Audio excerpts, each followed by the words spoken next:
Welcome back. In this video, I'm going to show how to deploy a website on Netlify.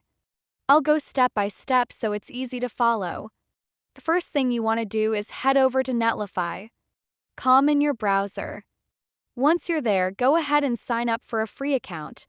For me, I already have an account created, so I'll just log in and go straight to my Netlify dashboard.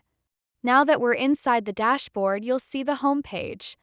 From here, click on the button that says Add New Project. Once you do that, you'll be given a couple of options. Since we're doing this manually, choose Deploy Manually. On this page, Netlify gives you a drag-and-drop box to upload your project files.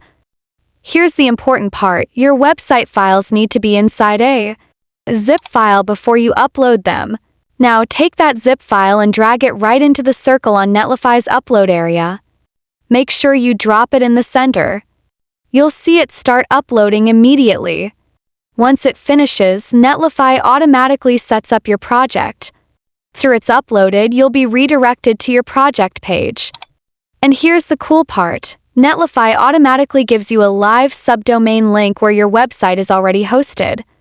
You can click on that link and boom, your website is live and ready to share with the world. And that's it. I hope this video helped you out.